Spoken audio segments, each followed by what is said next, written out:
Assalomu alaykum do'stlar. Yana sizlar bilanman. Yana birgamiz. Bugungi mavzuyimiz san'at va matematika deb nomlanadi.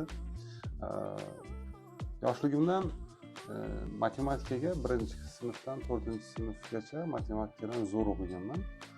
Nuqul 5 olardim. Keyin 5-sinfdan matematika juda og'irlashib qoladi. Birdaniga buni ko'rib chiqishlari kerak deb o'ylayman. Hozirgi bugungi maktabda dars beruvchi matematik pedagoglar buni albatta ko'rib chiqishlari kerak, chunki juda qiynaladi bola 5-sinfga kelib. Menga ham juda zerikarli, juda qiyin bo'lib qolgan, birdan og'irlashib qolgan va matematikam shu bilan qolib ketgan. Umumiy jihatdan yaxshi o'rganganman matematikani keyinchalik. Ilk boshlarida mana shunaqa narsalar bo'lgan maktab jarayonlarida. Matematika juda qiziqarli va juda g'aroyib bir jihati bor matematika fanida. Nimaga g'aroyib deyapman? Chunki butun koinotni matematika orqali ifodalash mumkin.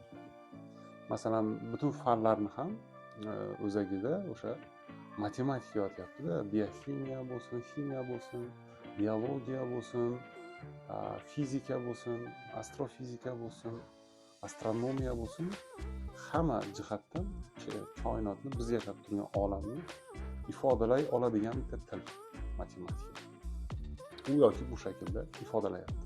Koinotning matematika orqali ifodalay olinishligi aslida bizga bitta kritik savolni o'rtaga tashlaydi. Savol shu: matematika ijodmi yoki kashfiyot?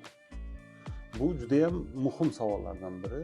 Matematika olamida hozirgi bugungacha ijodchilar alohida va kashfiyotchilar alohida rol tutadi. Ya'ni inson o'zi kashf qilgan narsami, bu bor narsamidi, kashf qilganmi bor narsani, yoki o'zi ijod qilganmi yo'qdan, o'zi ijod qilib chiqarganmi bu matematikani degan savol o'rtaga tashlanadi. Va bu hozirgi bugungacha tortishib kelinayotgan bir masala.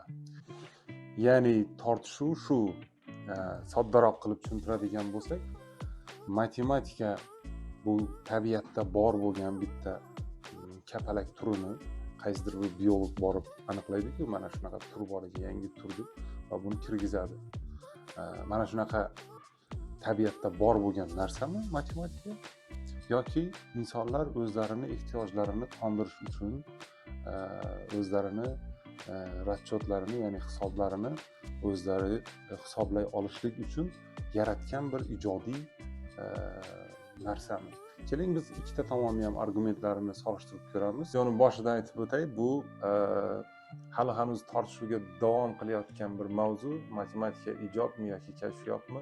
Buni aniq bir javobi yo'q, lekin o'rganadigan juda ham zo'r narsalarimiz bor. Har ikkita perspektivadan qarasak ham juda ham ko'p narsalarni o'rgana olamiz. O'shaning uchun keling biz matematikani kashfiyot deb hisoblaydigan insonlarni perspektivasiga qaraymiz. Ularning argumentlari nima, dalillari nima, o'shalarni ko'rib chiqamiz. Kashfiyotchilarning eng kuchli va mashhur dalillaridan biri bu matematikaning fizikaviy holatlarni yoki fizikaviy jarayonlarni juda aniqlik bilan hisoblay olishligini bular ilgari surishadi, kashfiyotchilar. Ya'ni o'sha tarixda bo'lib o'tgan bitta voqea bor. Buni ko'p odam eshitgandir, eshitmaganlar uchun aytib beramiz. Xo'p, o'sha Nyutonning tortishish qonuniga hamma sayyoralar bir xilda amal qilayotgan paytda o'sha Uranning o'sha hisob-kitoblarga mos kelmayotganligini problemasi, ya'ni muammoli holat o'rtaga chiqadi. O'sha paytda matematikchilar hisob-kitob qilib, buni atrofida, buni yonida yana bitta sayyora bo'lishligi kerak. Bo'lmasa bu bunaqa matematik izohlarga to'g'ri kelgan bo'lardi. Ya'ni Nyuton qonuniga bo'ysungan bo'lardi. Yana bitta sayyora borki, uni o'sha tortishish qonunlarini, uni harakatini boshqasiga ta'sir qilyapti deb taxmin qilib va o'sha Neptunni kashfiyoti o'rtaga chiqqan. Ya'ni Neptun borligi uchun o'sha Neptunni matematiklar oldin qog'ozda aniqlashgan, qaysi gradusda qayerga qarash kerak, qachon qarash kerak nuqta virguligacha hisob kitob qilishgan va haqiqatdan teleskopni o'sha joyga qaratgan paytida srazi bu yerda Neptunni topishgan va bu kashfiyotchilarning eng asosiy argumentlaridan biri hisoblanadi. Ya'ni matematika bu tabiatda bor bo'lgan narsa, oldindan hisob kitob bor bu tabiatda degan holatda matematikachilar aytadiki, bu kashfiyot. Matematika biz yaratgan yoki koinotda shunaqa matematika ishlayapti. Biz oldin bir narsalarni hisoblaymiz o'zimizni matematikamizda. Keyin sal to'g'ri kelmasa, biz matematikamizni yana aniqlashtirishga harakat qilgan sari o'sha jarayon ham aniqlikni olib kelyapti o'zi bilan birgalikda. Yoki bo'lmasam butun bir olimlarimizni o'sha misol uchun fizik olimlarini olib qaraydigan bo'lsak, misol uchun Nyutonni tortish qonuni bir necha narsalarni izohlab berdi, lekin undan keyin Einsteinning nisbiylik nazariyasi keldi va undan ham ko'proq narsani izohlay oldi. Bir nuqtaga keldik, endi Einsteinning nazariyasi ham nisbiylik nazariyasi ham rol o'ynamaydigan bitta joyda endi kvantik fizikasiga o'tib ketyapmiz-da.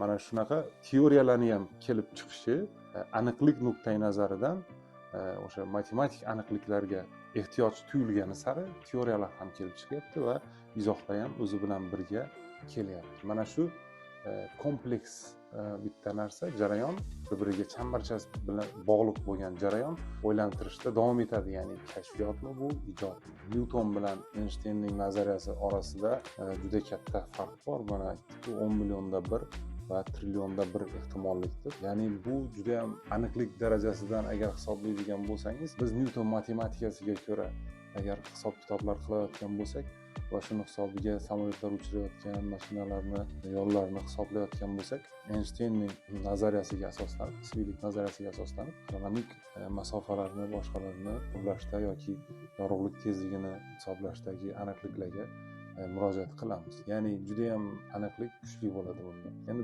tushunishimiz uchun, hammaga tushunarli bo'lishi uchun bitta misol aytaylik. Toshkentdan Xorazmgacha 1100 kilometr deydik-ku, Alisher Fayz. Xorazmlar aytadi 1000 kilometr-ku, na 1200 dedilar. Yoki birov aytadi 1100 deydi. Shunaqa. Aslida misol uchun Xorazmdan Toshkentgacha bu Dirac tenglamasiga ko'ra hisoblaydigan bo'lsak, masofani shu darajada aniq o'lchaydiki, hatto 1000 kilometr o'sha sizni soch tolangizdan ham kichik birlikkacha to'shni aniqlikda o'lchay oladi. Bu shunaqa. Ya'ni tushunarli bo'lishi uchun shu misolni keltirdim. Oddiy o'zlarimizning o'lchovda o'lchasak, o'sha misol o'lchami va bunaqa o'lchashni, ya'ni bunaqa aniqlikni boshqa joylarda keragi bo'ladi, astrofizikada keragi bor demoqchi. Endi bu qadar aniqlikda o'lchay olishligimizni biz o'zlarimizni ham, ya'ni insonlarni ham hayratga soladigan va o'sha mavzuyimizni boshida o'sha matematik kashfiyotmi, ijodmi degan narsaga savolni qo'yishimizga sabab bo'ladi. Nimaga? Chunki judayam misol uchun fizikaviy bitta masofa bor oldimizda, Toshkent va Xorazm degan masofa, va o'sha masofani shu darajada aniqlikda o'lchayaptiki, soch tolamizdan ham kichik birliklarda, mikrometrlarda o'lchayapti va bu narsa bizni hayratga soladi. Bu fizikaviy bitta masofani matematika shu darajada aniqlikda ifodalay olyaptimi? Значит, o'sha matematik nuqtai nazardan bu tabiatda matematika bor degan narsani yoki o'sha kashfiyot ekanligiga urg'uni beradi. Kashfiyotchilar shuning uchun ham aytishadiki, biz bu narsadan kelib chiqib bu darajada aniqlikda o'lchaganliklari sababli shundan kelib chiqib aytishadiki, bu tabiatda bor narsa. Biz uni hali hisoblamagan bo'lsak ham yoki biz uni hali topmagan bo'lsak ham, u tabiatda biz topmasimizdan oldin, bu aniqliklarga erishmasimizdan oldin ham bu narsa bo'lgan. Biz keyinroq angladik buni. Bu aslida bor narsa deyishadi. Yoki qisqacha aytadigan bo'lsak, hammaga tushunarli bo'lishi uchun men yoqtiradigan bitta matematikachining bitta gapi bor. Rojer Penrosening gapi. Men matematikani geologiya yoki arxeologiyaga o'xshataman. Asrlar bo'yicha o'sha tuproq ostida qolgan, yashirin bo'lgan bitta narsani ochib kashf qilasiz va o'sha narsa yuzaga keladi va o'sha narsa oydinlikka chiqqandan keyin, o'sha narsa topilgandan keyingi effekt juda ham kuchli bo'ladi degan fikrni ilgari suradi. Ya'ni kashfiyotchilarning butun bir qarashini, perspektivasini mana shu Rojer Penrosening so'zlari bilan ifodalash mumkin. Kashfiyotchilarni yana ikkinchi bir argumenti shuki, matematikaning faqat ta'rif kuchi emas, ya'ni bir narsani izohlay olish kuchi emas, balki taxmin kuchi ham borligi. Ya'ni oldindan bitta narsani aytishligi va o'sha narsa to'g'ri chiqishligi ham bu matematikaning kashfiyot ekanligiga dalil deyishadi. Boya aytib o'tgan Neptun o'rnagimiz ham, ya'ni Neptun misolida ko'rgan narsamiz ham aslida matematikaning taxmin kuchini ko'rsatadi. Matematika, biz hammamiz bilamiz, matematika bir necha fanlardan juda ilgarilab ketgan fan hisoblanadi va boshqa fanlar uni orqasidan kelyapti hozirgi bugungacha. Fizika bo'lsin, kimyo bo'lsin, astronomiya bo'lsin, o'sha oldin matematik, ya'ni nazariy jihatdan qog'ozda qilingan ishlarning to'g'ri isbotlangan matematik tenglamalarning kun kelib keyinchalik fizikaviy yoki kimyoviy yoki astronomiyada qo'llanilishligi bu matematikaning nomaqbul aniqligi deb fanga kiritilgan. Shu darajada aniqki, oldindan taxminlar yuritib o'sha tenglamalar qilinadi va bunga simmetriya tenglamasi ham misol qilinadi. O'sha fizikada yo'q deb qaralardi. Hozirlar fraktallar kesimida qarasak, bu tabiatda ham simmetriya borligiga bitta misol, bu ham bir kuchli argument hisoblanadi. Xo'p, bunga o'xshash kashfiyotchilarning bir necha argumentlari bor. Yana ularni ko'rib chiqishda davom qilsak bo'ladi, lekin keling ijodchilarning ham argumentlarini ko'raylik, eng kuchli argumentlarini ko'rib chiqaylik.